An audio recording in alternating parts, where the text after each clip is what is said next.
we have a lot of different experiences and a lot of different successes, a lot of different failures, but we've learned a lot. We don't know everything, but at the end of the day, our goal here is to be an open forum to chat with you all, to provide subjects and topics that maybe is something in your life, something that you're dealing with. But, at the end of the day, we want to help the community. We want to grow. We want to better ourselves, better you guys.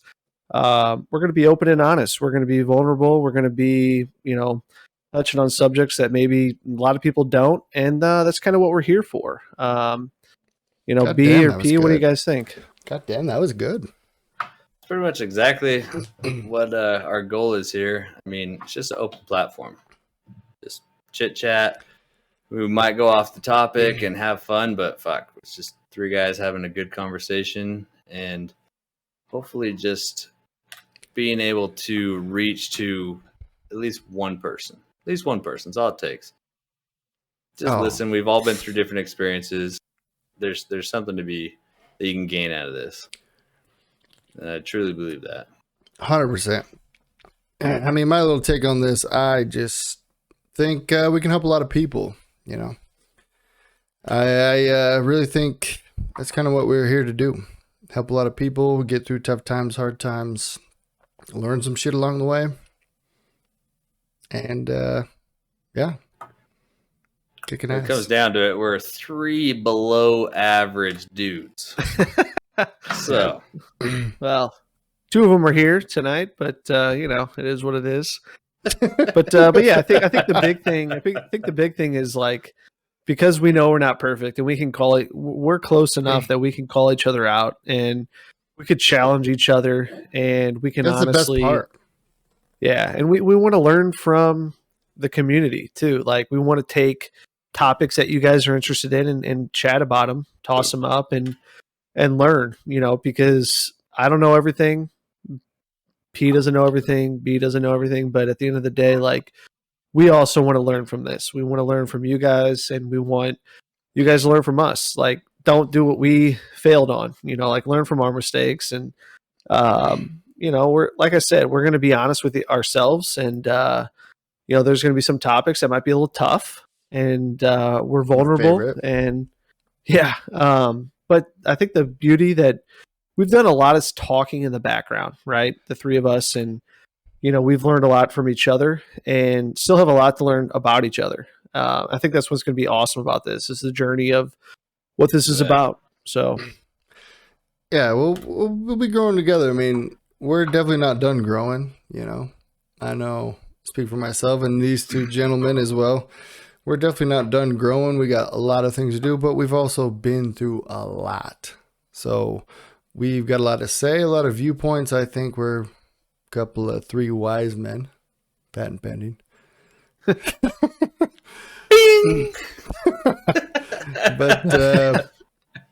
yeah, we'll be, dropping some knowledge. So, I mean, it's probably in your best interest to pick it on up. I think another thing too is, like, the goal here is it's going to be kind of flexible, but we want to establish a topic each week. We're hoping to put something out each week, and a topic that you may or may not relate to, but you may or may not learn from. But whatever it may be, we want to hit on a topic each week, so we have a direction. You kind of know what you're walking into, but that doesn't mean it's not going to expand from there, right? We're gonna trust me. It won't stay on topic. It'll we'll get float around. Of course, we're gonna try to reel it in, but it's kind of the beauty of this is we honestly could talk for hours, and we've done that multiple times. We want to keep this to at least a topic each time we get together, but allow it to also kind of be natural and not always to a specific point. And we want to allow it to be organic and nothing that we can't be caught off guard and have to swivel or pivot or whatever, and like kind of just adjust on the fly, because we want to be, once again, normal, honest, natural, all that good stuff. Yeah, we're just three dudes, three real dudes, been through real shit. I wasn't sure exactly what topic I wanted to pick for our first one, but I kind of was thinking you go more of like a motivational style of a first one, like get people going in the right direction. Nice. That's me, Pistol. Hey, Yeah, guys, super I'd like to say super professional here. you have the floor. Never gonna have fun here. Never gonna have fun. Don't worry, we'll be drinking. We'll have some fun. We'll fucking shoot the shit. But there's gonna be a few burps coming in here and there. Yeah, and it probably get more interesting as we keep going. 100%. Well, Piz, what do you got to say about motivation there, buddy? Well, to start it off, I'm lacking motivation currently because I'm taking my last dip, but that's for another day. It really bums me out. Anyways, take this. But one of the things is, like, especially when you get older and you think you got shit figured out at every turn of your life. Like, you always think, oh, can't get worse, can't get worse, can't get worse. It's gonna get worse. Trust me, shit goes downhill quick.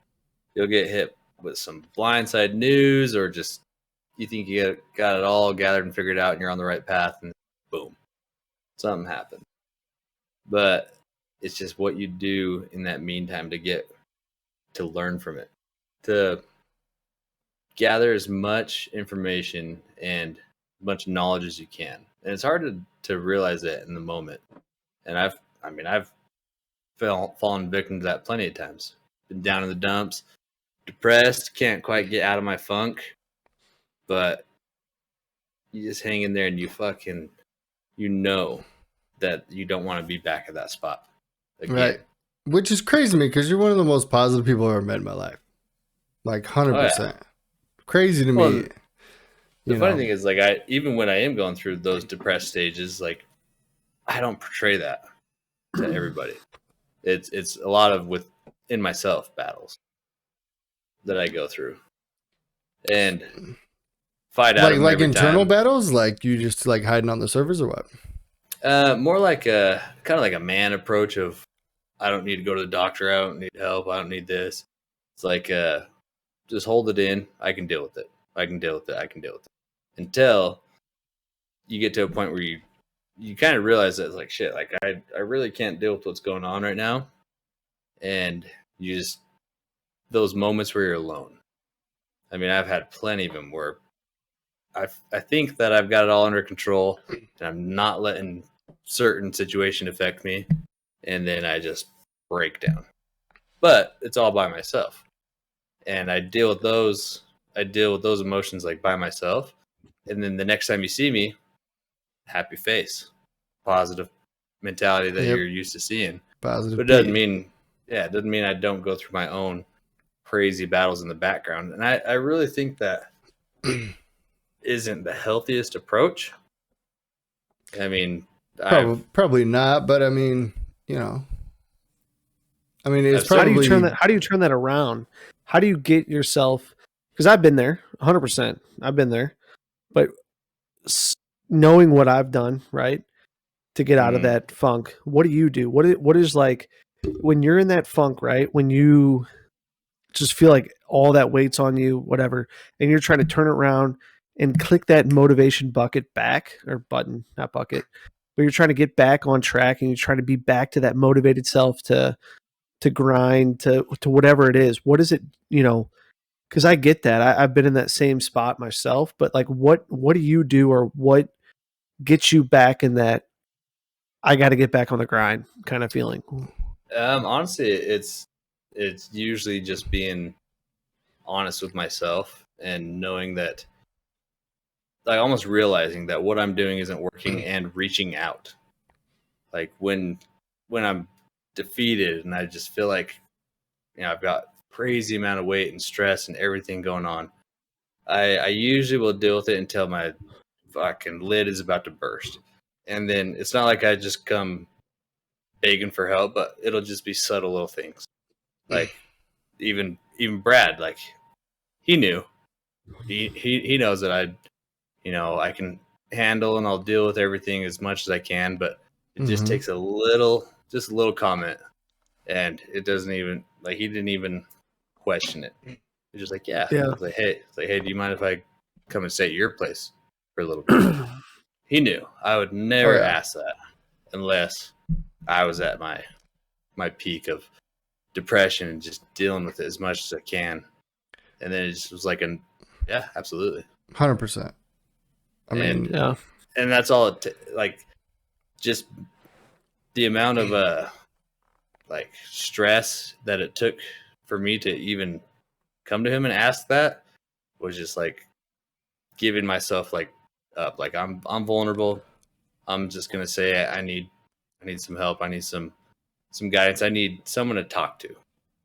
And not even like you don't have to sit there and counsel me, but just let me spew. Let me word vomit. Let me get this shit out. You just have all this like weight, right? And it's just like it's like a complete divulgence of everything that's in your body at that time, your mind, whatever, and you're just like letting go of it, you know. And I think the big thing is right how to prevent getting to that point, which is like it's like a question that I don't think you ever have an answer to, because the moment you think you got it, it's something else swivels, changes, hits you from the left side when you're looking right, and you're back in that spot, you know. Well, it's so individualized too. Like people cope with things differently. Some people will cope with a situation and spew their guts out and just word vomit like crazy right off the get-go. I think a lot of men in general kind of feel like they have to have that mentality of I can deal with it, I can put up with it. So they hold on to it. And I mean, a lot of it probably stems back to your upbringing and how your childhood was. So, but that's the crazy thing too, is that you don't even realize that until someone opens your eyes to it. Or you might even stumble upon that yourself. But a lot of times it's a third party that decides to even suggest something. And they might not even be suggesting exactly what you take out of it, but that's what you took out of it. And it opened your eyes and it just led you to understand the decisions you make and why you do things. Because for the longest time, I mean, you just react, and how you interpret things and how you deal with things is just normal to you. It just becomes what you do. That's just me. And how many times have you said that in your life? That's just how I am. That's what I do. Yeah. But a lot of that has to do with your upbringing, though, too. Yeah, until you answer that question and you start digging into it, you're going to go down the same cycle, same patterns. You answer that question, and then you can almost prevent it or figure a more healthy way to approach situations. Yeah. But, P, so I kind of want to know, I mean, you reached out to me and whatnot, but you haven't always done that. You know what I mean? Like, what was the point where you're like, hey, I need to reach out. I'm tired of holding it all in. Like, I'm tired of, you know, feeling like this. Maybe reaching out would be the best thing for me at the time. Like, what was that changing point? You know, you hit me up and, you know, you can come and stay anytime, you know that. And, but like, I don't know. Like, what was going on there? I think a lot of it was because I recognized tendencies. Like I recognized I was going down a path that I had already been through, which just goes right back to building blocks. As you mature and get older, you deal with life situations that you'll learn lessons from. So I learned my lesson from my previous, depression, my previous funk, that I didn't see that coming, and that knocked me on my ass, and I didn't want to go back to that feeling. And I knew that I was heading there. Yeah. I knew it. So instead of just dealing with it by myself, I reached out because I wasn't going to go down that path again. That path was rough and that path sucked. I dealt with it in my own way at that time, but I knew that I didn't have to do that again. So yeah, that's huge though. It's a vulnerability thing too, because you have to let people into your life and your emotions and what you're feeling. And I mean, a guy coming across to another guy, just like, hey man, I'm fucked up. Like I'm depressed. I don't think I can do this on my own right now. I mean, those are like very vulnerable situations that you're almost trained to like avoid. Yeah, And kind of the how you brought comfortable up, thing is to avoid them. right? But how, like, when you did that, like, how easy was it? Like, you know, maybe not everybody's like super understanding or whatever, but like, you know, how was it like when you actually said it out loud and you know, I was like, yeah, dude, fuck, come on over. Good fuck. Like, that just like a weight lifted or what? It was not necessarily a weight lifted off my shoulders because I still carried that weight. It was just now I don't have to do this completely by myself, and it's almost just like a hey, hold this for a second, so I can. I think can regroup. I think it's really important, and I think one of the, because I can relate to, you know, obviously what got us there would have been different, right? But I can relate to that feeling, and I think the biggest thing is you're nervous or scared, or call it whatever you may, of who's going to be accepting of like those feelings, right? They may not understand them, but they listen, right? Or they may not understand them, and then they don't give you the time of day, and they're like, oh, just get over it, you know, rub dirt, throw some dirt on it, kind of thing. I think a big getting over that hump is when you find someone that may or may not have gone through that, right? It doesn't matter if they did or didn't, but they can at least be there and say, like, you know what, it's okay that you're in this spot. We're going to get past that. Because I think a big step is like having a reliable source, like an outlet. Yep. If you don't have that, you're like, you still feel like, say hypothetically, alone. Say you reach out to someone, right? And they just don't give you the time of day, or they don't understand, they don't care. That shuts you down. That puts you 3, 4, 5, 7 steps back. So having someone that, once again, went through it or not, doesn't matter. But they just like, hey man, I hear you. How do we get better? How do we move forward? I think that's huge. That's huge. It's what everybody needs, I feel like, you know, and some people don't have that. I mean, some people don't have tons of friends. Some people can rely on family a little bit, you know, and that's tough for some people. They just got to handle it themselves. And that's, you know, that's kind of the shitty part when you can reach out to someone. Like it's kind of a big deal, especially when they receive it really well. And they're like, yeah, dude, or whatever. But like some people don't have that. I mean, I don't know tons personally, but. Well, that's where it's hard is people that do have that same burden that I was carrying. And if I had absolutely nobody I can go to, then a very lonely feeling. But there should always be an outlet. Everyone deserves an outlet, whether it be there's places you can go, counselor, or even just coming and just the unknown scary on the stream. You know, do whatever, but you have to get it off your chest.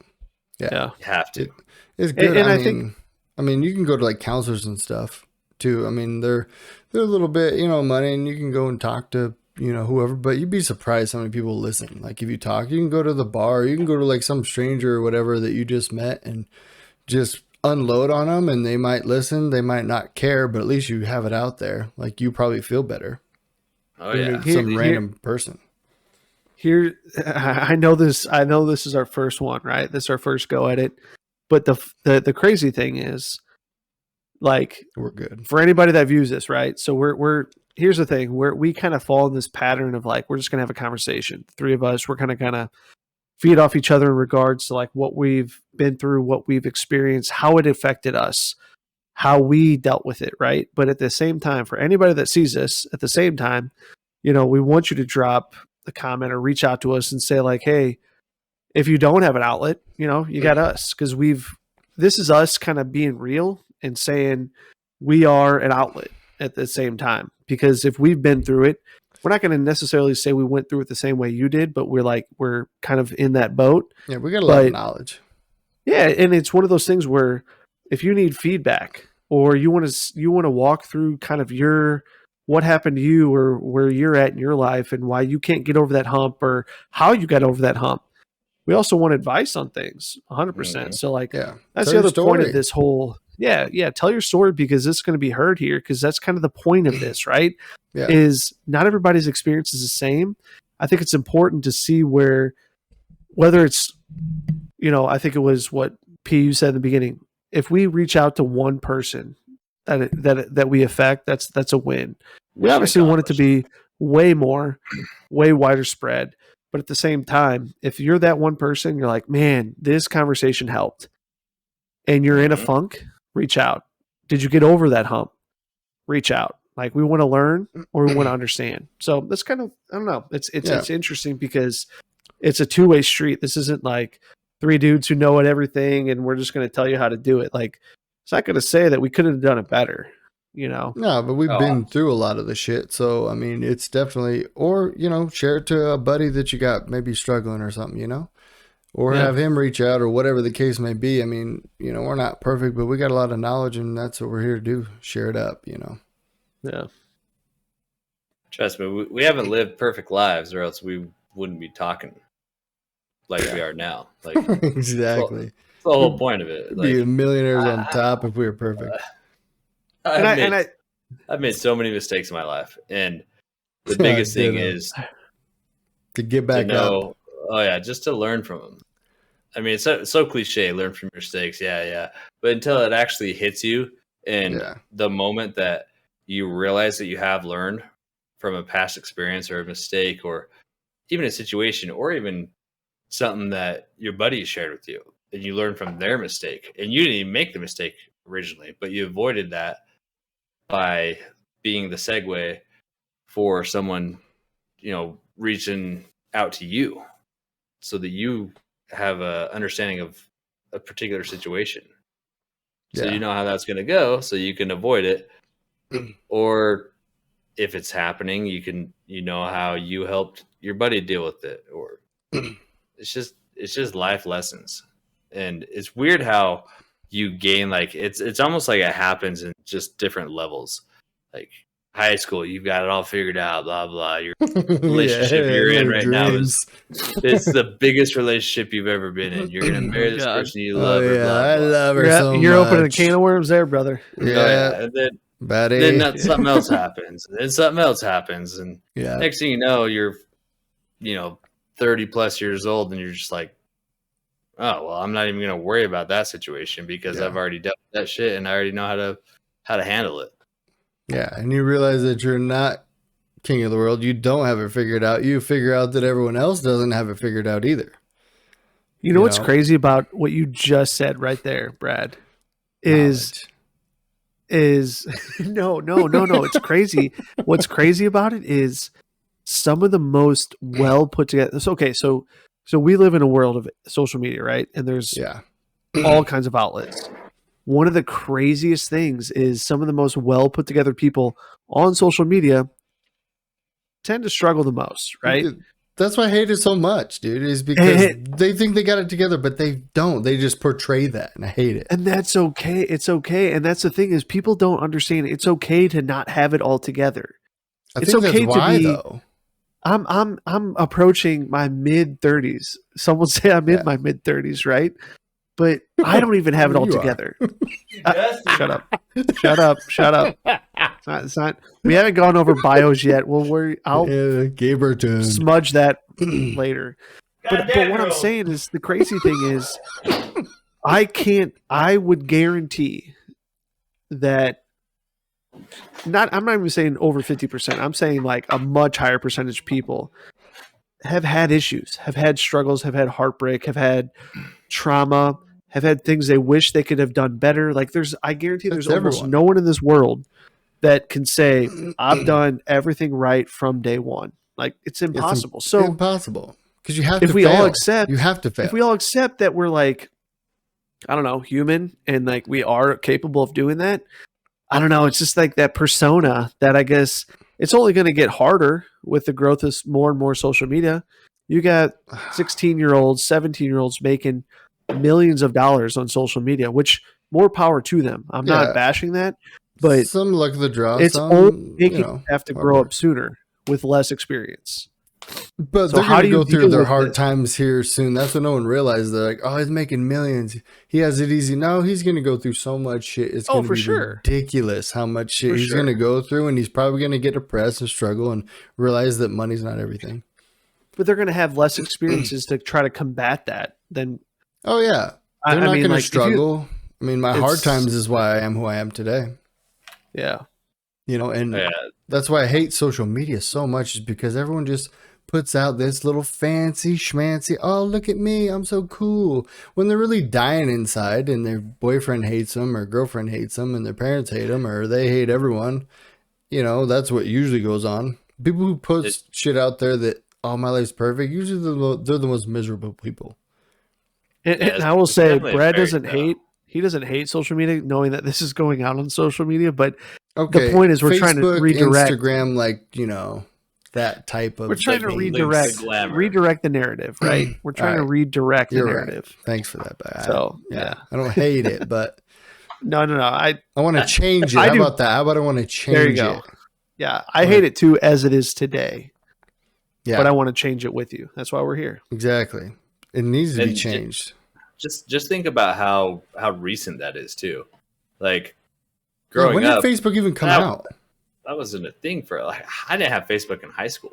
2000, early 2000s, right? 2009. I think when it first came out, like when it first came out, it was only accessible to college students. Like you had to have a college email to get it, and I was in high school when it came out. I'm a couple years older than you boys. Yeah, so I think I got it in 2009 when I was in college. Yeah, I graduated in 2007, and I was 06. So that's a weird thing. Is like this generation growing up, especially me and you, Bug, having kids. Like it's just a different upbringing and something that we can't necessarily control because there's just so much outside information and influence coming in through social media. I mean, kid creates a Facebook, when they're in high school, and they're gonna get people talking shit from their keyboard, warriors at night when that didn't happen in our upbringing. Everything that happened was fucking face to face, and in the moment. Yeah, the kid wasn't wiping off his Cheeto dust to type hate mail on his phone. Yeah, exactly. And also to that point though, another reason, I guess I don't hate it, but why I dislike it at the current state is, it's when you get all these likes and shit, it's such a dopamine rush for all the kids. Really, and when you're young, it's terrible for you. Like your brain isn't matured. You don't even fully mature. Your brain doesn't even fully develop till like 25. So if you're just dumping all that out and that's what you used to, you can get addicted. It can lead down so many other paths. Well, the sad thing about it too is like, especially if you are dealing with issues at home and you like look at your likes and your everything, your shares and everything, that's like a approval. And that's almost feeling a void that you have from your actual personal home life and shit. So if that happens to fade, then there goes everything. Your Band-Aid. Yep. And your Band-Aid's with all the filters, like how much more terrible is that? Like, oh, if you don't like yourself, well, put a filter on or Photoshop it real quick just to be like, oh, I look good, I think if there's a message like that needs to be delivered, and once again, like I see these kids on TikTok that are half my age, right, and they're making way more money than I have. That's once again more power to them. If they're smart, if they're smart about it, they can set themselves up for life, right? But I think it's very important. They listen to this podcast, and this is going to be the old man in me, right? I think it's very important to have something that makes you happy, feel valued, feel important, that you control, because you can't, to your guys' points, you can't control how many clicks you get, the likes you get, the comments, how long your career lasts. So when that's gone, it's like think of a pro athlete or an actor or actress or whatever. you have to have something that drives you, that motivates you outside of those things that you can control. Right? Yep. Because if you don't, God damn, Bug. when all that goes away, Like it. you're going to feel lost. I hear it because I used to play a lot of sports, and I hear it from, I see it. Man, I retired as a pro athlete, and I didn't know what to do. Those I are became Brady. depressed, and I was lost, and I had nothing to wake me up in the morning. Like, it's because you put, and kudos, you put everything you had into your passion, into your career. But if you don't have something to supplement that, it's going to be a long road. Yeah, look at Mike Long Tyson. road. Yeah. Mike Tyson hit the top of the mountain and then got knocked to the bottom, hit rock bottom. And then now he does a podcast and he says some wise shit, and he's very in tune with himself, and he's happy he doesn't have any money. That's what he says all the time. Yeah, that's the biggest thing is he's in tune with himself. Yeah. It's funny that when you're saying that, Bug, because I, on a minor scale, had went through a little slump myself. Like when I quit my job that I worked at for years and years, and I was like the top guy at that job. I was respected at that job. I knew what I was doing at that job. And even that change of leaving that job to go to a different one where I was bottom of the food chain, learning, it was just it's kind of a depressing feeling because just to climb that mountain again. Yeah, not only climbing that mountain, but it didn't pan out the way I thought it was going to. So I went from a job where, work integrity was everything and, making stuff look good and you just took pride in your work, to a place that was just like whatever. And I lost that sense in myself. Like I didn't want to, but I could feel it slipping. And it was just like I realized how much I revolved my character around my previous employment. And like I took pride in that stuff. And then when I lost that, it was just like fuck, like what am I even doing? Like I don't even enjoy what I do anymore. I question myself, like at my house now. It's like, am I letting that affect what I'm doing at home? Family suffers from it, and it was a battle. And I never even considered those consequences when making that decision. Yeah, it really did have some pretty big consequences in my life. Oh man, dude. Another thing, I learned from it, and it's just you got to get back up, dude. You got to control the controllables, and I learned that at one point, and exactly what I was just harping on is like, there's a lot of things that can be taken away from you, and if that's all you live on, if that's all you thrive on, knowing that risk is out there, say it happens, like then what do you do? And I think the biggest thing is like, whether it's family, friends, passions that you do, running, painting, whatever, like whatever drives you, that gives you even the ounce of motivation of living and being who you are. I think it's important because it sucks, but man, there's so much that can be taken away from you. It's just important to have something that you can call your own. You call it your own, and that you can't have that taken away from you, no matter how hard people try. Right. So, on that note, so running, painting, to me, those are kind of like hobbies ish. Sure. Like, sure. and you have to enjoy doing them, but for me, I don't know, it's a lot deeper than that. Like, you have to have something that pushes you and drives you, but like, you got to do it for like something deep. Otherwise, you're good. You can quit at any time. I mean, you can quit like, oh, hey, well, I kind of like this, and then you stop. Like, but if you have like, hey, I'm doing it for my wife, for my kids, for, family member, do it for like something deep, like that shit will stay with you. So no matter what obstacles you run into, you can push through. Or even if like, something you like to do, you don't like to do it, that drive's still there, so you can pivot. You know what I'm saying? Like you can. Yeah, no, I get that. Yeah. Because things are going to change. I mean, shit falls through constantly. I mean, in everyone's lives. Or things don't pan out the way they think they are. Or obstacles come in the way. But if that drive's still there, then you'll be like, all right, well, what am I going to do? I'm going to pick it up. I'm going to get my ass up. And I'm going to get going. And I'm going to make shit happen. And that's what you got to do. You got to find that motivation every single day, no matter what it is.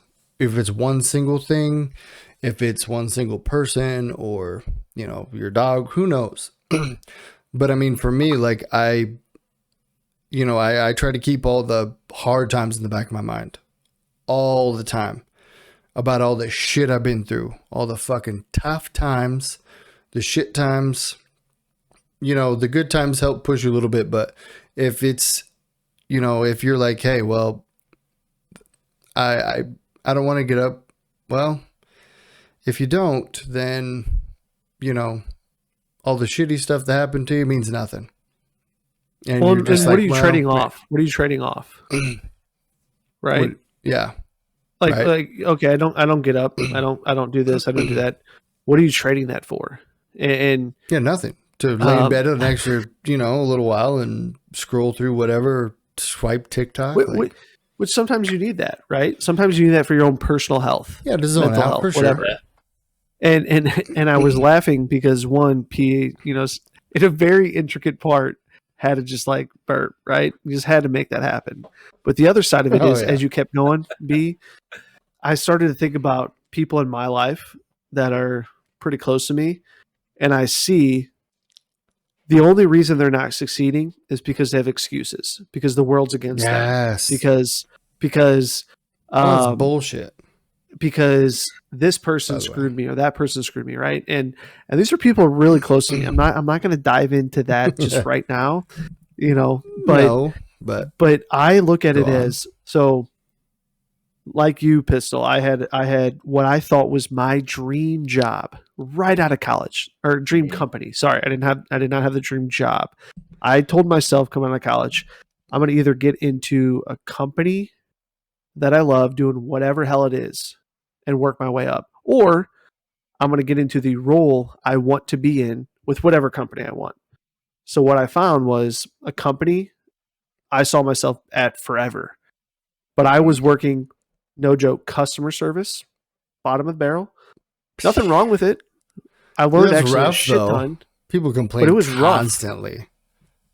People, and I'm not going to lie. When I came into it, I was like, oh, I'm better than this. I know more. But honestly, it was one of the best decisions of my career because I learned sourcing, I learned sales, marketing, operations, risk management. I learned so much shit in that. Yeah, nobody and realized it made me who that. I was. But on a quick side note, real quick. Yeah. Nobody realizes that shit though. Everyone just thinks, oh, I want a quick ticket to the top. They don't realize they have to start from the bottom to learn all the shit that you need to succeed. Sure. All right, sorry. Yeah. No. And the whole point was I had that motivation, that drive in my head that I found my dream company. I will do whatever it takes to get to the top. And I was pretty close, but then I realized because of changes in my life, I got married, I had a daughter, then I had a son, and I was like, man, I am traveling a shit ton and I want to be in my kids' lives. So I said, what's important to me is my family, what my drive, right? We're talking about what drives you. So I shifted. I found a career that I could shift a little bit, be a little bit more present, but I still was motivated every day. And I struggle with people, and I go back to these close people in my life that make excuses because the world's against them. Sometimes that's the case. Sometimes it feels like that. I get it. When you are down on your luck and every time you try and you can just get slapped in the face. Like, I get that. But it's what's built within that says, okay, well, that didn't pan out. What's my next direction? There's so many stories of people having it way worse than you. I guarantee no matter how bad you have it, you'll find yourself a case that's worse than you to re-motivate you, re-guide you. Dude. There's so many people who, I've heard it plenty of times. Oh, my luck's so terrible. This happened to me. I'm like, well, a lot of times you can avoid a lot of that shit. A lot of it you're doing yourself. You're not getting up. Oh, I was late for work because, my whatever happened. I got a flat tire. Well, you probably knew you had to change it. It's just taking like personal responsibility. I think Yes. to like Yes. change a lot of that shit. Like you got to just step up and say, no, I should have changed my tire, 2 weeks ago, or I should have done this, should have done that. And not everyone's perfect by any means, but like if you can accept that and take like, hey, this is on me, this is my bad. Like you're gonna go so much further than just being like, the world's out to get me. Like that's a terrible mentality, and you're never gonna go anywhere because you're always gonna play the blame game. I mean, Jocko Willink, he's a smart dude. He said in one of them that he said weather was one of his big things. Like he brought it up to his team, and he's like, so we went on a mission, and big thunderstorm, all this, because you can't control weather. Right, and he's like, that was one of the reasons, like, we couldn't go in, like, you couldn't even see, there's a big storm, like, it's super dangerous, people weren't in the normal spots and stuff, and what he said, what really, stuck with me is, like, he's like, no, you have to take that's on you. He's like, even though you can't control the weather, he's like, no, it's on you.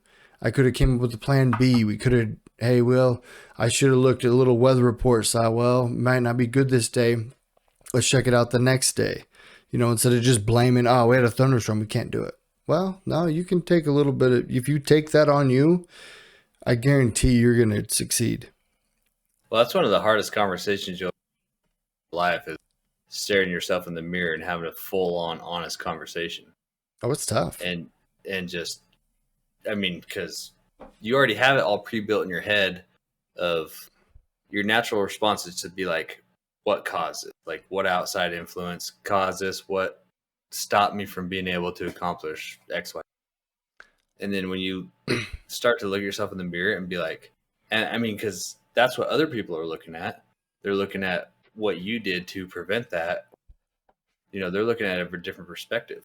Once you kind of step out and see point of views that are different from your own, it's huge. I mean, it is. And it's ongoing. And it will project you so fucking high. People don't understand that. I guarantee you have the honest conversation with yourself one time. Anytime that you, in the future, have that thought even creep into your head of just like, oh, fucking this, and this is preventing me from doing this, then you'll instantly revert back to like, no. Like, what could I have you scoot up to your mic a little bit? You're cutting out just a smidge. Yeah. There we go. Nice. It's like, there's that beautiful voice. Attaboy. The De Niro makes an appearance. Oh, Jesus. But it's crazy because I had never had like that actual conversation with myself until mid-20s. So it makes me want to look back at myself early on and how many like almost boohoo moments that I had with myself, and probably got away with I don't want to look at that, to be honest. Like I probably won certain arguments and got people's sympathy and whatnot, but I mean, once you have that conversation, it's almost like an easy escape. Mm-hmm. But deep down, you kind of know. Yeah, it's a way out. Let me take it like a step further, because I agree with all that, and this is going to sound like I don't, but I want to preface it with that, because so a lot of the times I'll go with what I know in comparison, right? So sports, business, whatever, right? So I 100%, 1,000% agree that if you go into a situation, a presentation, if you're in sales, you're going into a customer with all the research about their company, their people, to combat any curveball that comes your way. If you're Tom Brady, you're researching every possible move that defense has done in every situation of every scenario of every game that they've ever played, right? Mm-hmm. You can do all that. The crazy thing is that there's someone on the other side of the fence doing the same thing. So maybe they win this round, right? That's okay. Yep. It's okay to fail, right? It is okay to fail. The biggest thing, and I know this sounds so elementary, but if you don't take that as hey, kudos to you, you got me on one of my best days, but not next time, right? You're gonna look at the one thing or the two things that you missed that didn't make you the best you could have been that day. I mean, if you just take it as like, oh, woe is me, I did everything I possibly could, like it's the world's against me. Kind of going back to that scenario. Okay, you already lost. Mm-hmm. You already lost. Yeah, It's done. taking those defeats and freaking learning from them. It's such an elementary like concept, like learn from your mistakes. I get that, but It's even necessary. when you think, yeah, it's necessary because even when you think you're at your best, there's going to be a time where you get sidelined, you get a curveball Yeah. thrown, and you were looking for a fastball, right? And I think that people get lost that that's not okay. You didn't crush the interview. You didn't woo your in-laws. You didn't do whatever, right? Mhm. And it's okay. Like, yeah, maybe you got to work twice as hard to overcome that. But if you have it in you, you're going to make it happen. You have to, though. You know? There's nobody out there that is succeeding that hasn't failed. There's no chance. No, everybody fails. that's- It's necessary. But Like- I think that's also, I mean, kind of shifting a little bit, but I think that's one of the most important lessons that you can teach your children is that, hey, you're going to fail. You're not going to, win everything. And it's okay. I don't think of you differently. I'm not disappointed in you. That's just part of growing up, part of life. I mean, still growing up, mid-30s, and I'm going to fail probably, I hope only 4 more times, but probably going to be like 40 times in my dreams. But I'm not going to stomp around and blame fucking this, and this, blame everybody else for it. It's accountability that really matures you. Yeah, that's the only way to go up, dude. Accountability, ownership, 1,000%. One of the hardest things for me, there was a point, I still struggle with it based on the scenario, but I actually am at a point in my life where when I take ownership of something and I'm hey, this is on me and this is why. I not only own up to it, but I say this is why I could have done better. Mm-hmm. I take pride in that because it shows a level of like maturity that not only did I realize I screwed up, but I also took the time to assess why I could have been better. And you may still have some lessons for me, right? You may still have some, okay, yeah, also on top of that, XYZ. That's fine. But if I show you that I took the time to realize I screwed up, but also took the time to take it a step further and analyze how I think I could have done it better, I think it's a huge step, Dude, personally speaking. Dude, that is Absolutely. the only single way to be successful in life and be happy is to learn from your mistakes, take accountability in your actions, and then you have to get back up. Everyone's going to fail. Every single person's going to fail. Everyone has to get back up. Everyone's been through hard shit. Every single person, maybe different shit, but it's tough to them. And the worst thing that they've been through is the worst thing they've been through. They can't, you can kind of empathize with people, but you can't, not everyone's done the same thing or failed the same way, but you have to get back up. But that kind of brings it back to what I was saying earlier, but that's why you have to have that drive in you to get back up and to do something. And if you want to be great, you want to make things happen, you want to be successful, you want to make a difference in the world, you have to get back up and you have to let that drive you every single day. And there's no holding back. There's no like, well, this stuff just keeps happening to me, man. This life sucks. It hates me. Then you're just going to go down, depressed, like getting that terrible mindset, that negative mindset where you can't be. You got to like, nope. All right, well, I got knocked down. Let's go. I've been through a lot worse shit than this. Let's go. I think one of the worst things that you can have is someone that is going to feed into that too. If you surround yourself with, you're constantly telling someone, oh, this sucks, this is how shitty my life is, this is why, and someone is just feeding into it and be like, oh yeah, I'm sorry, you don't want to be terrible. around those people. Yeah, you got friends that'll call you out. Got to. Yeah, seriously, that's the biggest thing. Those are the only people who call you out. Your family usually doesn't. Your buddies will be like, dude. Yeah. Oh, yeah. Trying to being a douche. Yeah. And it's just like, come on. It's like, I mean, that is kind of hard, especially if like a really hard time, and they're just, kind of almost venting in a sense, but trying to make sense of it at the same time. It's like, don't necessarily just be like, hey, listen, it's your fault. I mean, you got to approach it, in a certain sense, but Yeah. in the end of it, you have to fucking be like, hey, what do you think about this?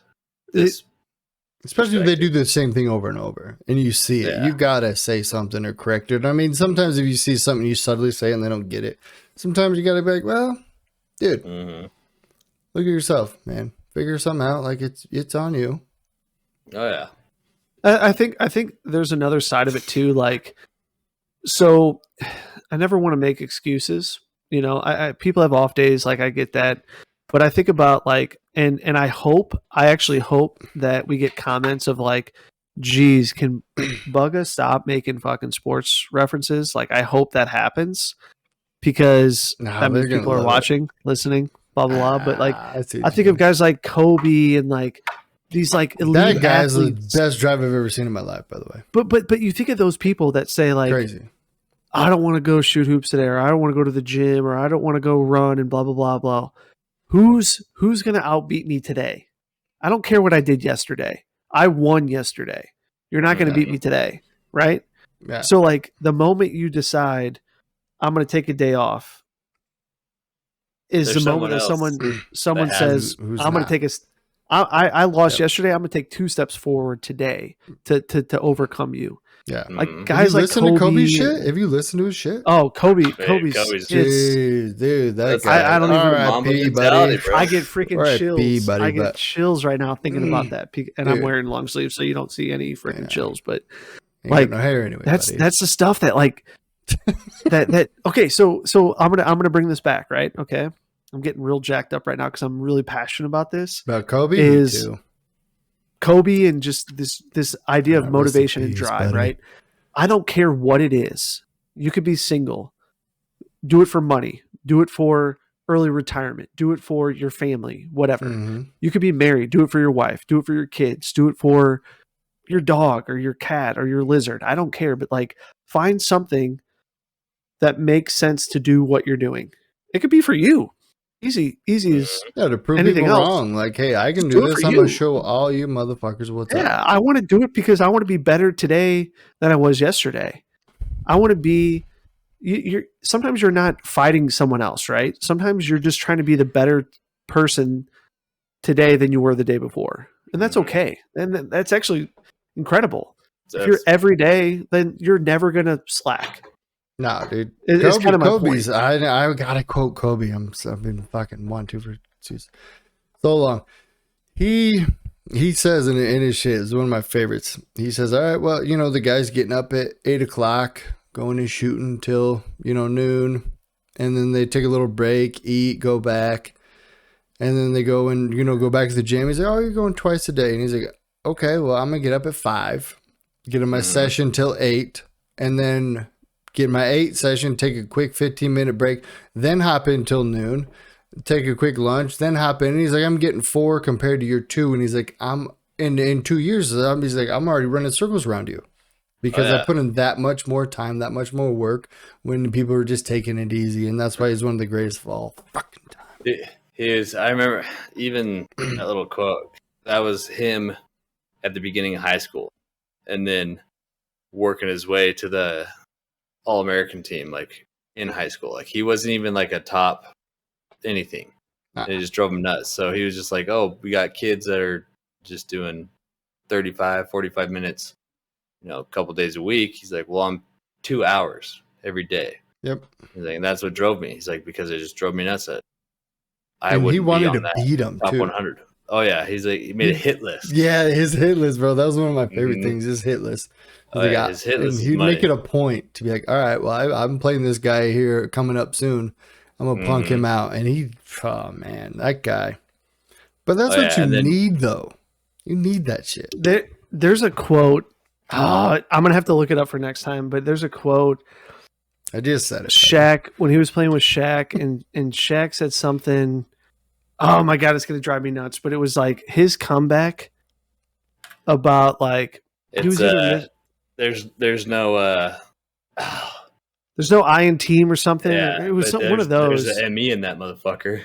Yes. Yeah. And he actually had he had that, and he was so confident in himself because he's like, I've put in more work than anybody else. That's where confidence comes from. So I'm only going to bet on myself because nobody else will outwork me. No one else will put the time into it. So like, why would I bet on the second best? You know, like, I don't know. It's crazy because there's actually some other like Kobe, Shaq comments and like Kobe teammate comments where it was like, you know, he could have been having an off night and, hey, you know, pass me the ball. And it's like, well, you know, basically F you kind of thing. But like, I'll have to look some of those up for like next topics, like how they relate. But I would love to relate Kobe topics to different things we're talking about. How about Jordan, dude? That guy, when we used to have an off night and some random scrub would talk shit and all of a sudden he'd drop fucking 25 in the fourth quarter, dude. Dude, they had like those. You want to fire me up? Okay, good night. Oh yeah, they're the same mentalities. Mistakes. Yeah, but Jordan or Kobe was Jordan's idol, right? Vice versa. Jordan was Kobe's idol. Yeah.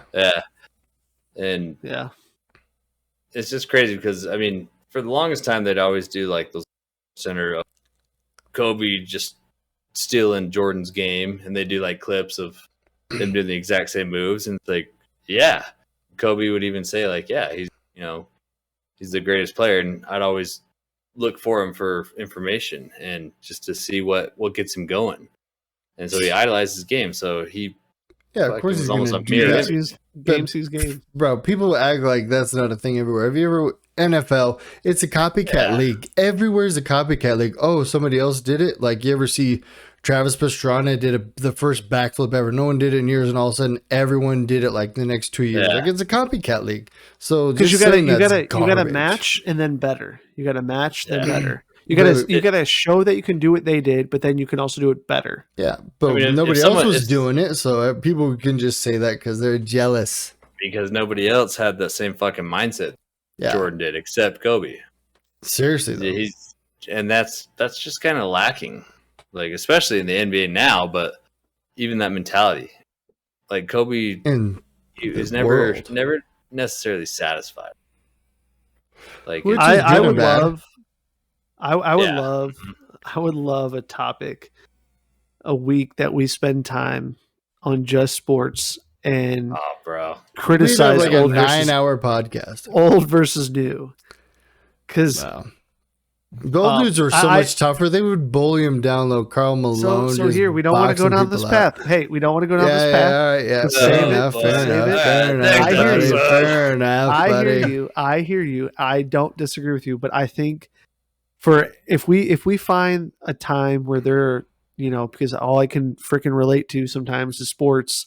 If we find people that are all about sports, I would love to do that. And I think we should regardless, but because there's still valuable lessons to learn from that regardless. But I think between the three of us knowing how much we know about sports and how we're passionate about sports, that could be 7 episodes. Right. But I mean, bro, there's so many people that I learn from, like not only athletes or whatever. I mean, I listen to a lot of motivational shit, and that's what it keeps you sharp. You know, it feeds my subconscious all the time. Like, say for instance, Will Smith, that guy, he says you won't outwork me ever. The Fresh Prince, he's the freshest motherfucker in the league. But he's like, if we get on the treadmill. And you're next to me, he's like, I'm either going to die on the treadmill or you're going to get off first. That's his mentality. Like he's going to outwork you. And that's why he's, one of the best because he puts in the time, puts in the work. And that's so lacking these days. Like no one wants to put in any effort. They just want a little quick ticket. Like, oh, hey, everyone just searches all the time. Oh, how do I do this real quick? Or how do I get rich quick? How do I do this, do that? And I'm like, no, nobody. Put in the time, figure it out. I think there's a balance. There's a balance between utilizing the resources that are out there to expedite your success, but then 2, understanding where there's work that needs to be put in to complement that success. I think it's 2 different, or there's probably more elements to it, but I think if you focus on those two things, if someone's already done it and they've done it well, can I build off that? So Yeah, like learn from it. Utilizing what's out there is good. If I'm like always relying on others, that's a problem. But if I'm utilizing others to build upon another concept to then make it better, that's okay. That's okay in my mind. So here's an example. So I was doing some trim on my stairs, and I wanted to make it like a one cut piece of board, and I was trying to figure it all out by myself. And my wife is there, just God bless her soul. She's just watching me think. Like I'm sitting there staring at it for a second. Okay, so we got to do these cuts, these cuts, these cuts. And she's like, "Do you want me to YouTube it?" I'm like, "No. Like that defeats the purpose of what I'm doing right now." It's like I could have somebody show it to me, but I want to learn this right now in my way. I want to go through that trial and error. And it's just so quick to people wanting to instantly go to it. I mean, I think that's almost generational type of difference. Is the resources are there to just answer your question, but it's the you're a man. It's the I'm goddamn man. Okay, it's the way you learn it will teach you better. You could learn it and you can I just need to do that. Okay, boom, set aside. But when you go through the struggle of fucking doing it yourself and those little things that you'll catch on to, and you probably will never forget it.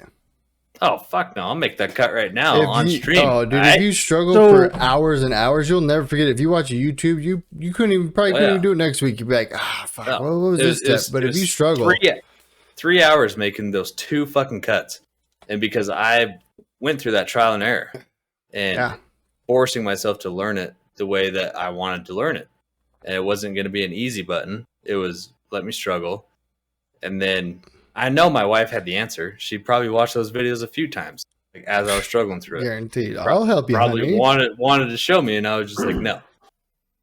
But she gets that, so she's like, I'm just gonna let you do you. You do whatever you want, because that's just I enjoy it though. Like, but I almost get to the point how where did you feel after? Accomplished. Exactly. It was like nobody had to show me how to do this. Yeah, I figured it out. So let me ask you that. Oh, go ahead. Sorry. I'll ask when you're done. I was just gonna say I spent so long doing the one side that the next side that I did was first cut. Boom, got it. And that feeling right there was what it was all about. Yeah, you can apply that to life or whatever business. I mean, that's what I'm saying. Like if you fail, sooner or later you're gonna figure it out, and then you go up. And I feel like that's when people start to blow up, when they start to boom, social media or work or business or real estate, whatever. I feel like that's when, like, once they figure it out, because a lot of times you're not ready. You might think you're ready, like, oh, I could go out and sell 1 million cars. You probably can't, maybe a little overconfident, but if you fail, keep getting back up, keep grinding, keep hustling, getting at it, ready to dominate at any moment. Can I ask you both a question? I mean, the answer is yes, Bug. All right, so we're all I don't know, high schoolers, right? A little older, but go on. And we have some skill in basketball, right? We have a little bit of skill, right? And we're like, maybe I could take this to college, and maybe if I learn enough in college, maybe I can go to the NBA. Mm-hmm. If you wanted to take your game to the next level, there are things you're going to do that I can already predict you're going to say. You're going to wake up early, shoot all these hoops. You're going to lift weights. You're going to train. You're going to train. You're going to train. What else are you going to do to set yourself apart? Because someone else, so I can go and shoot as many shots as Brad. Mm-hmm. I can lift as many weights as Brad. I can run as many laps, any suicides as Brad, right? What are you going to do to separate yourself from me? I just want to hear your answer. Let me go first. Mentality is what I'm going to beat you. I mean, the lion King of Leo. the jungle, also a Leo. Lion's king of the jungle. He's not the biggest, fastest. Elephant's way bigger. Giraffes. Cheetah definitely way faster. Like everyone's faster, but he dominates everyone. He's not scared of anything. It's his mentality. So he knows that he has to go and get a gazelle or go get a buffalo, whatever. Like he knows he needs to eat. He knows his family's counting on him. I mean, that's his drive. And he knows he's a beast and there's no one that's going to stop him. And that's why dominates the entire jungle. And so if you have that mentality, I don't care if you're trying to do as many suicides, so many shots. Like I know in my mind, I'm going to win. And if people see that on your face, they might second guess sometimes. They might hesitate. And that's when you win.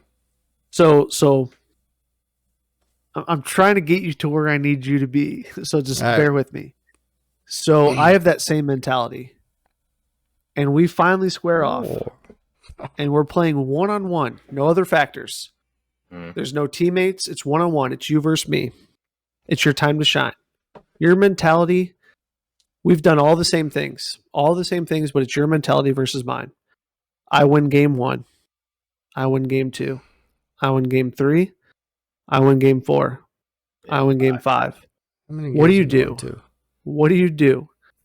How many games? What do you do? I tell you what I do. I win game 6. I win game 7. Nope. I win game 6. You said, hey, let's play again. I keep winning. I keep winning. What do you do to change it up? Oh, I harvest that feeling, getting beat. And then I beat you again. Fucking. I'll use Guys, that. I'm going to get you there. I'm going to get you there. Yeah, thank you. But then I beat you again. And you're not willing to quit. I beat you again. Well, then I ask you, what are you doing? Then I'll turn to you for advice. So you ask the person that you look up to, what are you doing differently than what I'm doing? Oh yeah, if you keep beating me on a move, I'm like, so I'll be like, what exactly are you doing? How do you do that? What are you seeing? What are you seeing Boys, in me we're that you're there. taking advantage of? Boys, we got there. Yeah. Okay. Yep. And the reason I bring this up, and I'm sorry to be an a-hole about it, but I'm watch trying some profanity, buddy. You didn't beat me 8 games, by the way. But. Yeah, I'm trying to combat. So I'm gonna bring this full circle. Okay. So you were trying to fit. Say it again on your stairs. Square peg and round. My trim, yeah. Your trim. Sorry, I didn't know if it was floorboards or whatever. So you were trying to fit trim, and you couldn't figure it out. You did. Don't get me wrong, you did. But my whole point, and I think Brad, you had stepped away when I made this point, is the beauty of going from 2000, 2010 to 2020 to where we're at now and then beyond is to take everything that is available to us that's already been done, right? And we call it YouTube, right? Let's say, I could just YouTube it and they'll tell me how to do it. It's okay to take that. It's okay to take advice from someone who's done it and been successful. But then it doesn't mean you can't make it better. Oh, yeah, so absolutely. I go back to Kobe, looked at Jordan. Yep. He's like, but I'm going to be better than him. I'm going to learn from him. Everything he did, I'm going to do. But then I'm also going to do X, Y, Z. Yep. So I know I went a really long way about getting there, but like my whole point we got is, beat like 20 times. Jesus. I mean, I'm still winning. Yeah, barely. I know. I was about to say, there's no way you're going to win this many games, bro. I mean, right now I'm undefeated, so the ball's in your court. The point being, it's okay to take advice from other people, is what I'm saying, and that's the point of this podcast. You should. Oh my God, buddy, everything. Damn, he just pulled it back full circle, dude. Guys. I'm telling you, man, I got like 2 brain cells up here that are constantly going like this. Jeez, we'll give it to you now. Yeah, they're bro. passing back and forth though. Good lord. But I'm Give and saying go. the whole point is it's okay to take advice from people. It's okay to admit when you're wrong, to not be perfect, to not be the best. But if you want to be the best, you have to take what's out there, make that part of you, but also make it your own. Take what's out there, supplement it with your own skill and your own drive, your own mentality, Brad, what you said, and then you put those together and you make a powerhouse. And you're the next Jordan, you're the next Kobe, you know, you're the next Tiger Woods, whatever. You know, if you don't do that, you're closed-minded. 100%. You are only thinking your way is the only way. And I'll get my way. I'll figure all this. Yes.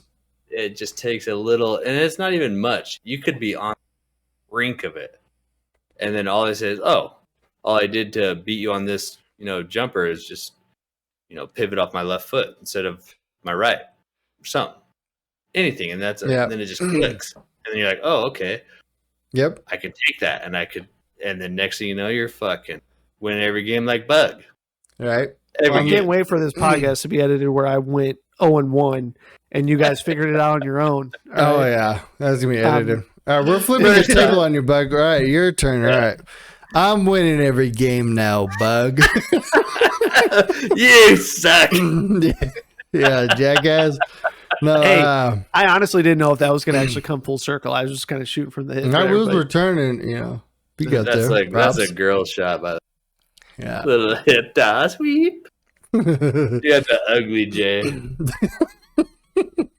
I don't know how you're beating me with this fucking little hip shot. Oh, dude, I'm breaking ankles left and right that you're in the hospital before you ever think about playing game 2. Oh my right. gosh, that segment's over, buddy. Right, we figured it out.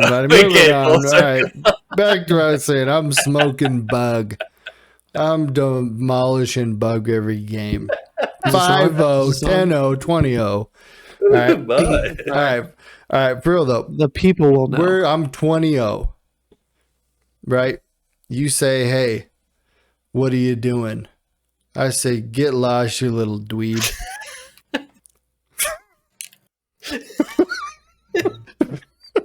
Right? No, but I have a point to this. Oh, okay. That was I thought it was it. Is that was it? a sick punch. I got you good, Bug. Fuck out of here. Get out of here, you little dweeb.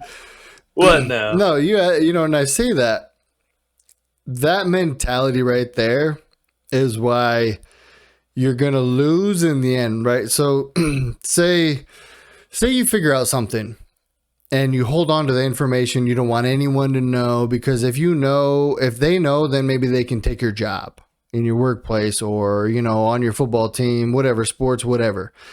If you do that, people will eventually figure it out and then they'll beat you. And then you're stuck because you're holding on so tight to that one thing that you found out that you thought you were the greatest.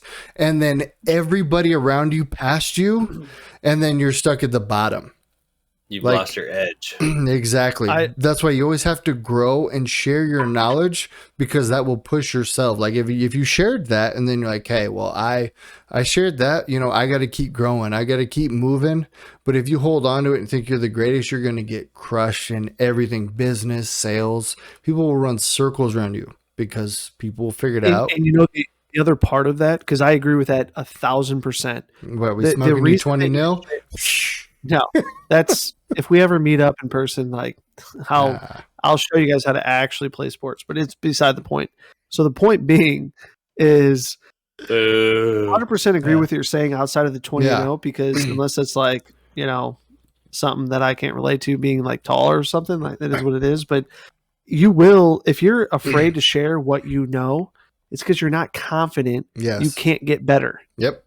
If you that's all you know. That's all you know. And you're not motivated to do anything though. Yeah, and I 100% agree. Hey, I'm going to okay. I'm going to flip this. You're my manager. Okay. I don't want to be your manager and make you a little butthurt, but you're my manager and you share something with me. You being a good manager, you want me to challenge you to be better, so that you don't want to lose your position. You don't want me to overtake you. You want me to grow with you. You want me to challenge you. because that only challenges you to be better yourself. Yeah, that's just So that's why people don't understand. You have to share your knowledge because you want your team around you to be just as good, if not better, and then push you to be better. It's so, Yeah. I mean, in my head, it's so simple, but I get, yeah. But I there's so get many why people people out get there. scared. It's because they're not confident. It's because they're not confident in their abilities. Yeah, or they're dry, whatever's holding back. But that's the thing people just don't understand, or they misconception. Like, you have to teach the people below you all the things that you know. For one, they want, you can grow with them, and then, you both grow. That's positive. Two, like, you want them to be able to do the job. You don't have to micromanage them or be like, hey, I'm the only one who knows how to do this. So then you have to go and do all of it. I want to take a vacation, so can you help me out? And you can't, and then it's relying on, and that's such a big downfall. Yeah. And three, like, I mean, at, that point a little bit more is like, so say, like, I think in my mind, like, you should teach the people below you to take your job over. And some people were scared. Like, oh, well, then you're going to get fired. You're not needed. No, like, they do your job. And then you don't have to do your job. You can move up and relax a little bit more. That's upper management. Or you can actually use the time not managing them so much to actually use the time to use your creative side to figure out things to make things easy for the company. Like, make yourself useful or do things you want to do. Like, hey, I want to make my team more motivated, rather than be like, hey, well, we're on this deadline. We got to do it. I don't know how we're going to do it. I'm not doing it. I'm the only one who can do it. If you have all the people below you who are out there killing it, you can find ways to motivate them. You can find ways to keep them on track. I mean, people, your workers, you might think of them just little worker bees or whoever your work pals, but they go through shit just like you and I. I mean, they're not perfect. So, maybe you're like, hey, what are you going through, dude? Let's see if we can pull you out of it, get you back on track, get you back kicking ass. You know what I'm saying? Well, Agreed. I mean, 100% even think of it as like a small scale, just way to dumb it down. Like, just picture we're playing FIFA together, and I They're in trouble. know one move that can get me by a defender in this situation, and I do it over and over. Every time I do it, you just jump out of your chair. And, oh, sick move, sick move. If I just taught you that, you could do it the same way, and it would benefit both of us. Yeah. So it's just like, learn more moves. I could reap all the glory, and every time, oh fuck, pistol. And you can pump me up the whole time, or it could just be like a fucking, we win every game. We usually do anyway. So I know. bad point. Right, but That's then you get to celebrate together rather than getting praised all the time. Because, I mean, 1,000%. Maybe people realize this, maybe they don't, but that's way more fulfilling to like win as a team and to share that experience with somebody than just getting praised by the world and be like, I'm just a god. Some of my fucking favorite routes I run in Madden are routes that I pull defense off. B, you're cutting out. Sorry. Yeah, Maybe plug in your mic. Maybe it's deep throat that mic. Well, deep throat it real quick. Yeah, maybe like push it all the way in, buddy. Oh. I hear that's a problem. So meanwhile, while he can't talk, let's no, I'm just kidding. Yeah. Man. Yeah. Oh, there you are. Yeah, it's in. Is it in? How many times do you have to say that? And yeah. What were you just doing at the end there? I was just, you went like this? It was the wrist twist. You wouldn't know anything about it. Buddy, I don't know. I don't know. Is this cam on? My You bad. have to get cut out. You have to edit that out. Man. I don't know if we need to leave you alone. Yeah, for a Pistol minute. has a side job. He has a side. I was hustle, joking about folks. deep throating. I was joking about deep throating that Oh mic. no, he wasn't. All he started. You guys unplugging your mic that way? No? All right, what were you saying? Can't. I don't know. I don't know. I got caught I up. don't know. You were running different routes or something. They were shifting Your favorite to- routes. Okay, yeah. I was saying, like, one of the most satisfying things, like in Madden, is just to run a route that makes defense go with me and leave someone else open. Ah, And that's like such a fucking unglorified move, right? That yeah, you're not the one you're not the MVP, but you're like the MVP because you Yeah. made what was possible. Yep. Exactly. And anytime I do shit like that, like the thing I like about Brad is like he notices, and we don't even have to have like that conversation. We just kind of recognize it. So I'll just fucking run him off, leaves him wide open. Yep. And then afterwards we come back. Hey. Oh yeah, and we're both just pumped. Like he didn't score the know- touchdown, and but When we first started gaming on Warzone, you guys have been playing for a little bit, and I had just started. You guys know how many times I did that and you guys never recognized because I'd get like 1 kill a game and you guys would be getting like 10, 12. I'm just saying I was pulling my weight. You just didn't see it. I'm just saying. No, we gave you props every time. We said, Bug the medic. Picking us up like a champ. All right. We gave I haven't held on to this. I haven't. It's not something I've been wanting to get off my chest. You let things go. You think we didn't recognize it, but the funny thing is, like, when we would watch you playing outside, like in Lala stream or something, you were fucking tearing it up, and you were getting 3K damage, 10 kills, and we even called it out, like, oh, Bug's killing it. I think he's just nervous to play that way with us, like that exact same style. Yeah. I will say this, and I think this is important. I know this is a gaming concept, but I think this is important in life too. When I would play with you, too, and Trav, I understood my role. Like, full disclosure, like I could go and do my thing and like get maybe not 10, 12 kills, 3K damage, whatever, but like I could do my thing and do a little bit more, but I don't think it was the beneficial thing for the team. I had to supplement the team in what was best. Trav's going to go out and do his thing, high kills, high damage. Same with Brad. P right behind, but like P's the guy that's sniping, picking up some loose ends, like covering people as they push. Like you kind of like, you look at it as a team, and I know this may sound silly, but like when you're a well-oiled team, you move and understand without having to say and you beat what your role is. Oh yeah. Yeah. And that was my role when I'm playing with Lawler or certain other people. I had a different role because you're the GPS guy. You had to go out and fuck shit up. Well, so to that point though, I mean, so when you played with us or whatever, like, sometimes you're like, nah, if you guys got another person, it's cool. Like we needed you on the team because we lacked one thing, and that was like communication. And you'd be like, hey guys, let's go over here. Like, what are we thinking? I got this, I got that, I got a care package, you got this guns. Like, you were always talking. That's what we needed. Cause I mean, me and P were always on the same page without saying anything, and that's rare. But if you have more than just us two, like, you need somebody talking constantly and communicating what to do. And that's like what we needed.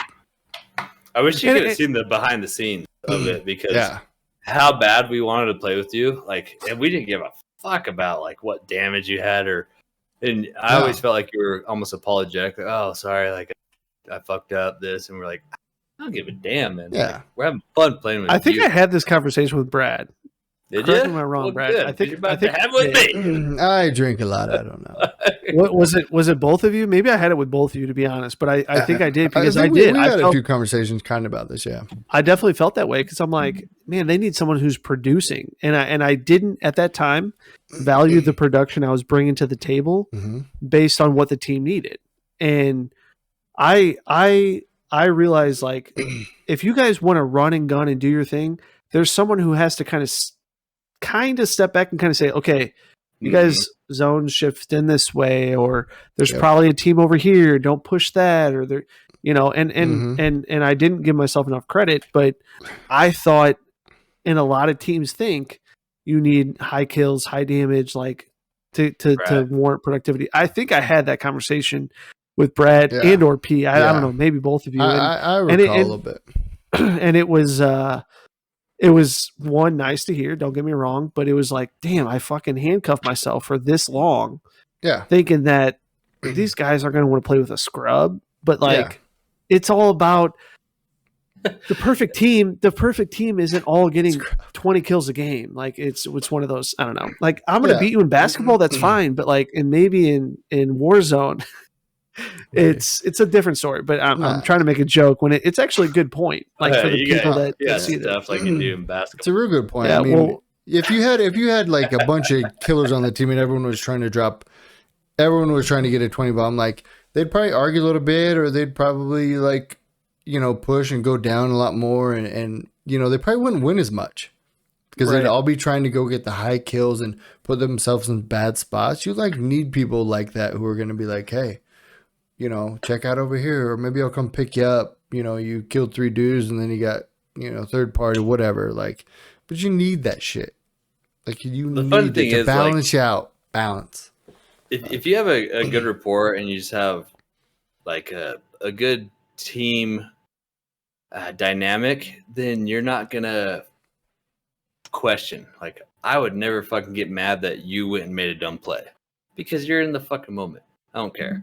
Like, you made a play. Mm-hmm. The worst thing you could do is just hold your nuts and just be scared to make a play because of what you think someone's going to be mad at you about. Yeah, that's just like you're taking. That's actually a very good point. Away.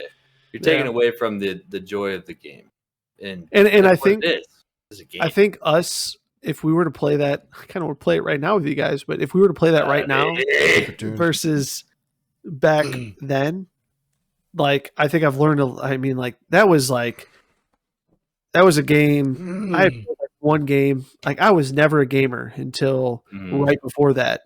Like, high school, college, before high school, whatever. Like, I never was a gamer. That was like a new mentality to me. It's like how you kind of formulate, how you kind of work as a team. But then the downside is I played with teams my entire life. I just didn't translate the same dynamic to gaming.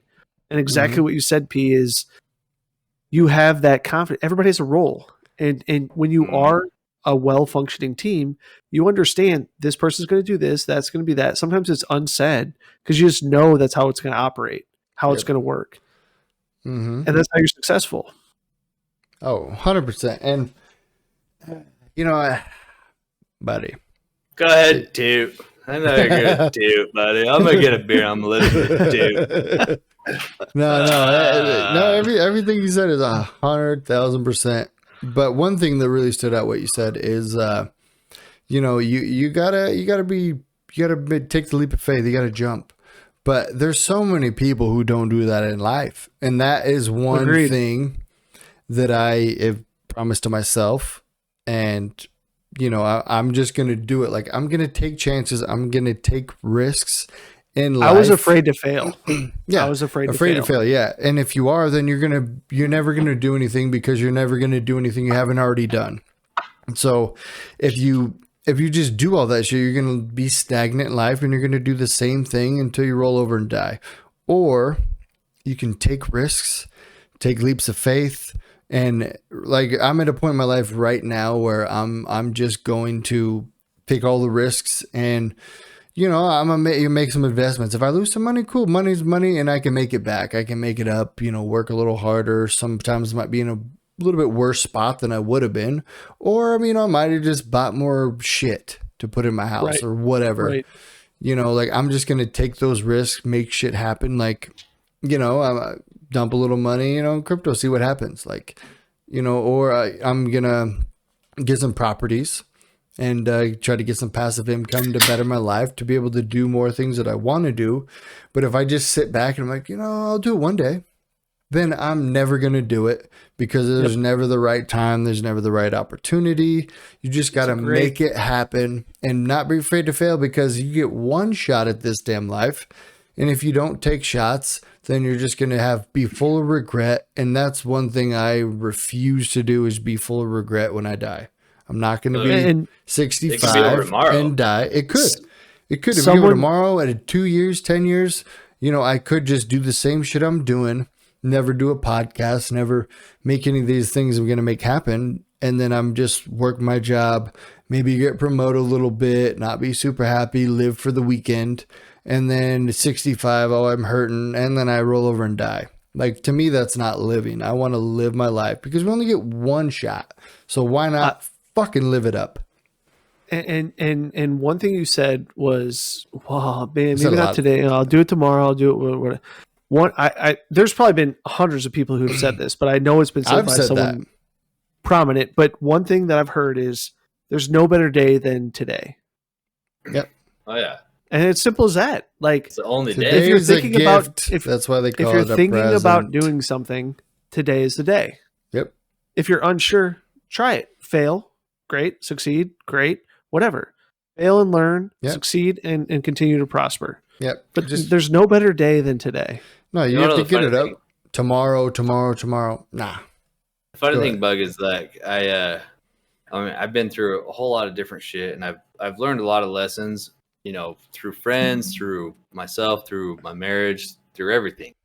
But I got to a point where I had finally gotten over a hump, and I felt really good about my situation going forward. And then even Brad was there. Like, he even commented on it. I just had a click moment. It just, for whatever reason, I don't even know what happened, but it just clicked to me. Of just like, fuck, I have to change my routine and make it a routine. Because if I don't make it a routine, then it's going to be sporadic and just feels good in the moment, and then that fades away. But if I make it a routine, then I can have that feeling every single day. And I didn't even tell my wife I was doing this, but I just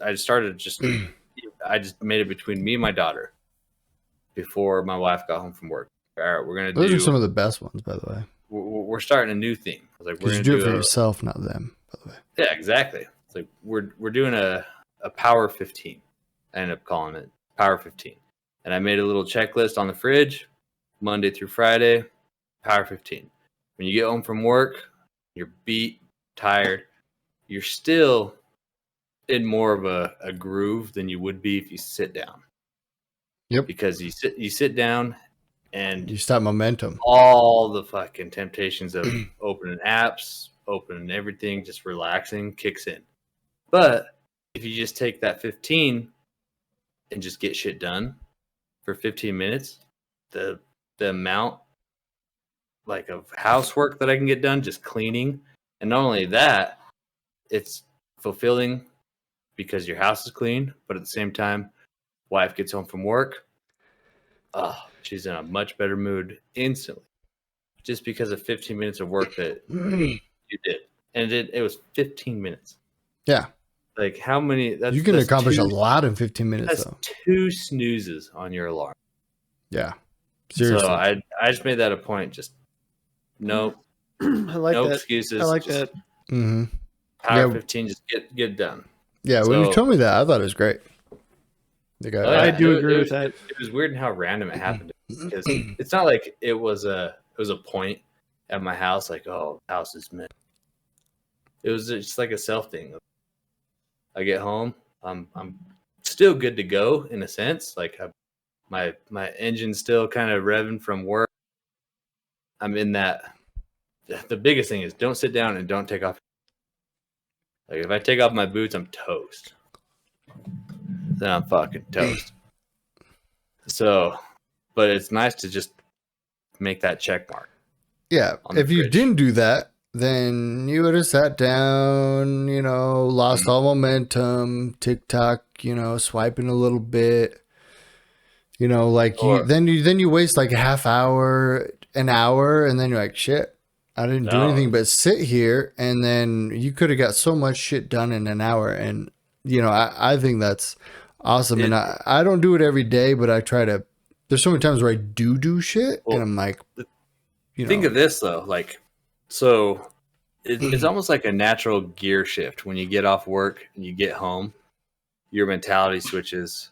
You're done with work. The day's over, in a sense. Yep. If you segue that into, you just got done working, you worked your ass off, you did this, and then you continue working just for that small window of time of 15 minutes.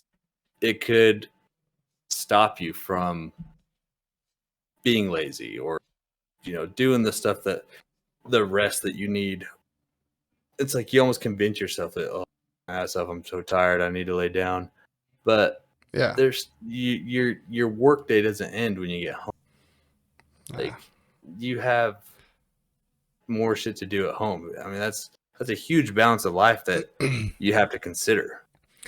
Yeah, and that's one thing I never considered, and I realized that is like I would go make the money, bust my ass, and I would chalk it up.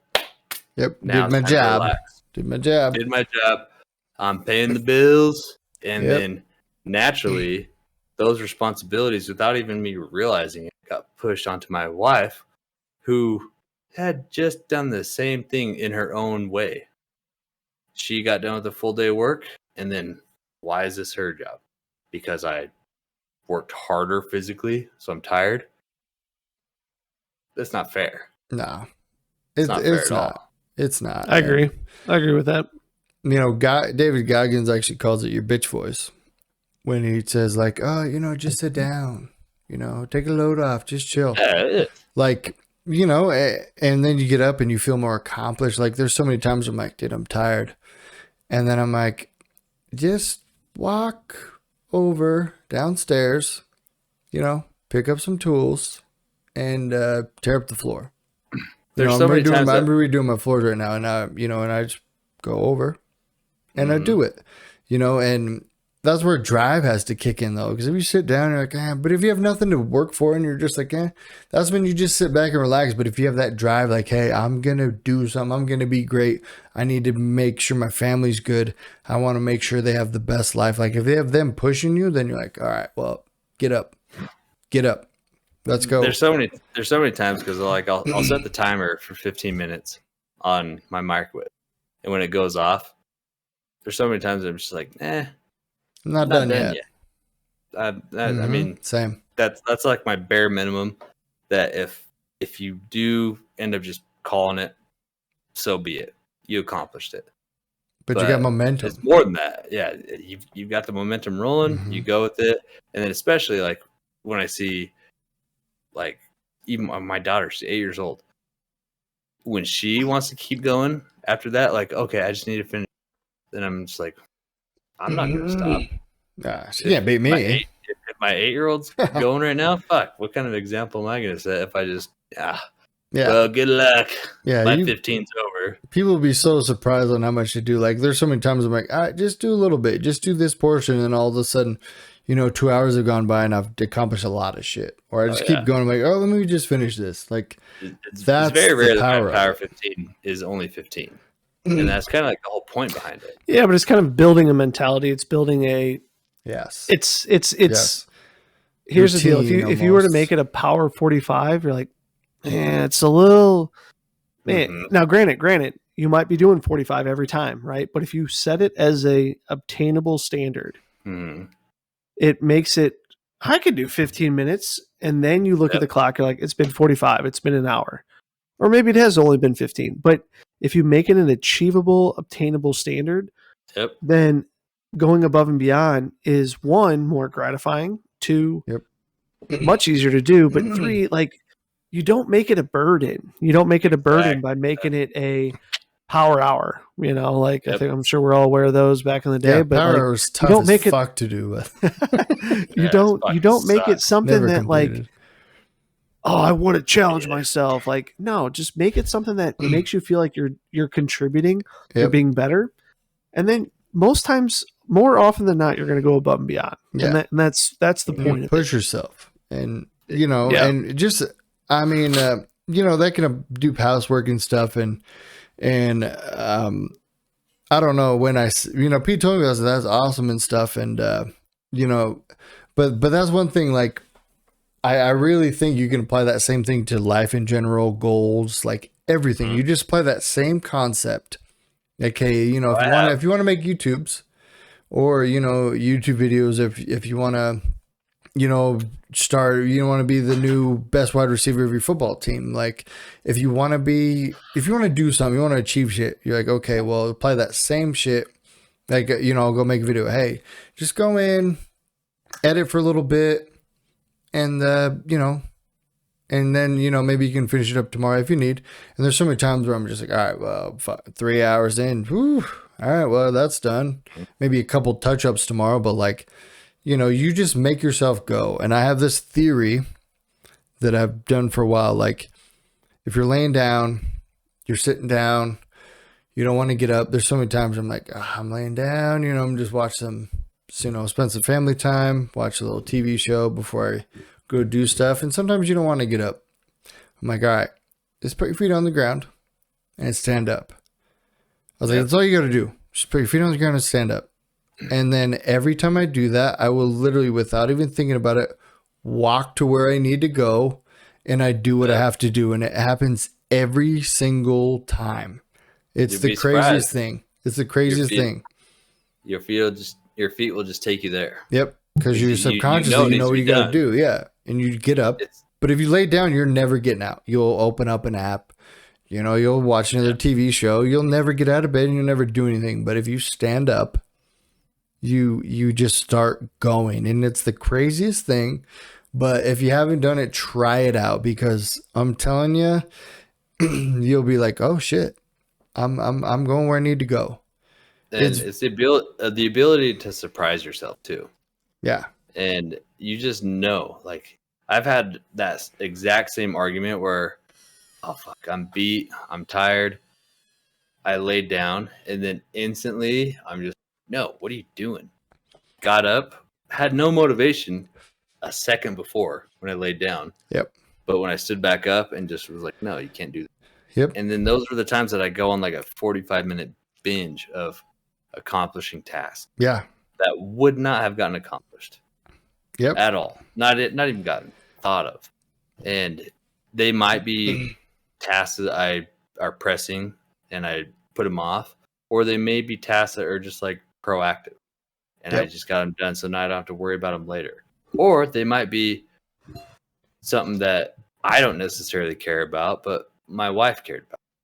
I got that done, and now it's off her plate, so that later on we can spend that time that she doesn't have to spend doing X task, just because of I decided to not lay down and go down the rabbit hole of the YouTube videos or TikToks, or even just I'm tired. Like, yeah, and are you? Yeah, are you, or are you just telling yourself that? So you have to get up. But like it's such a thing, like momentum. Like if you're building that up and you do that all the time, and then you apply it to more things in your life, and then you do a little bit more things, and then before you know it, you're accomplishing a bunch of shit, and you're leaving a bunch of people in the dust who are sitting back, who maybe want to do some things, but then they don't have the drive, or they just don't have that little voice saying, "Yeah, get up, dude. Just get up." Mm-hmm. And then you will just surpass them so much further in life, so much easier, just by doing little things all the time. While they're just like, they open up the app. Oh, I want to do all this. And then they never do it. And that could have been you. Proving yourself wrong. You prove yourself wrong. And you come up with a task that has been looming and you're putting it off. And then once you do it, it almost makes you feel like, I could have done that 1,000 times. Why did I put this off? You just get it done, and then it's such a self-gratifying feeling that it's just endless at that point. Yeah, and I know I keep saying the same thing, but like, if you want to be great, you want to do something with your life, these are the things you have to do. You have to get up, move your ass, make things happen.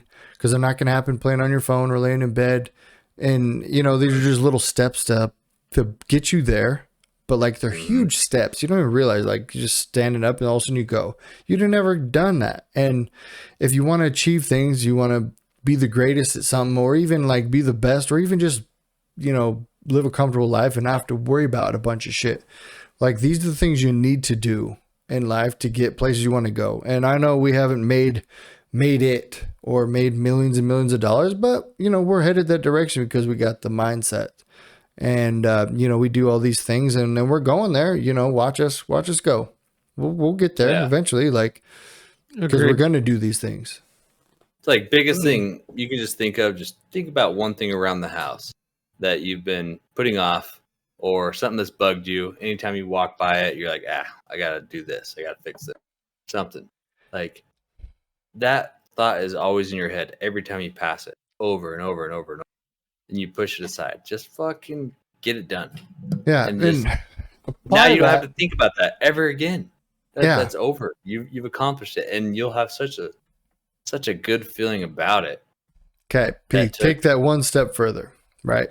Say not a house thing. Say, okay, I want to buy a house. I want to rent it out to people to make, I want to make $500 a month on, some passive income that, you just rent it out, do a little bit of work, and then, you get money coming in all the time, right? So on that, be like, okay, well, I want to do it. It's bugging me.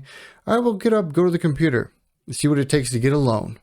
You want to get you got to learn the difference between HELOC loans, home equity loans, home equity line of credits. There's differences in there, how much equity you have in your house. You can look at all these things without actually going to buy a house. Like, you need to do a lot of research, but these are all the necessary steps you need to do to get it. You got to figure out, okay, well, if I have 50 grand in my house, can I pull it out? Or do you need 80? Right. You can only pull out 80% of your equity in your home. Like, these are the things you need to learn. So you pull this out and you're like, okay, I'm going to go buy a house. Right. That's a pause. It's a pause symbol. All right. I am going to roll this conversation over to the next time. Right in the middle of my rant. Jesus Christ. That's what you call a cliffhanger, bro. You call it a cliffhanger. My wife just got back, so I'm gonna go chat with her for a minute. Need to see exactly how she had a big day today, so got to see how it went for her. But go ahead, close us off, Bug. Oh, me? I thought that was Brad. Your closing thoughts. Brad is speechless right now. He is frozen. He got cliffhanger. Hold up. All right, go ahead. I don't know if that's on Brad to finish up his comment, or me to wrap it up, or Brad to wrap it up, or this whole podcast to blow up. Brad got cliffhangered because that's a pulling terrible us in a way to direction. leave the conversation. That's terrible. That's pulling us in a different direction. Hey, going with. I think Brad, if I can speak for you, because I know you're at a loss for words. Befuddled. I would have loved to finish my conversation for another 2 minutes, but whatever. I think the biggest thing here's a benefit. If anyone heard that segue, if they want to learn more about home ownership, passive income, renting, other abilities to maximize your earnings without putting a whole lot of money into things, sometimes there's a thing called selling paper. There's a lot of things that you can do to earn passive income or get into real estate without having to be an agent or broker or a bunch whatever of money down payment. Yeah. So I think if interested, drop a comment. Would love to hear if that's something that you're interested in, because we have maybe not all the knowledge. Maybe we can learn a thing or two, but something that we can learn / pass on to you, because it's a pretty big deal. I mean, maybe you're not our age. Maybe you are living in an apartment. Maybe you're interested in getting into a home, or maybe you own a home that you're looking to rent out, but you don't know how to do it or the next steps. We'd love to hear what you're interested in those different stages of your life and your career and your whatever home ownership, so that we can kind of help you get to the next step. Because I guarantee you, we've all been in a different stage of those situations. So I don't know, Peter B, you got something else? I can wrap it up, but at the same time, if you guys have something else to add to that. No. I promise I won't cut you off. That's it. Thanks for watching. Keep it tuned until next time. We'll see you then. We will have a blast. Hey, thank you everyone for real. Guys.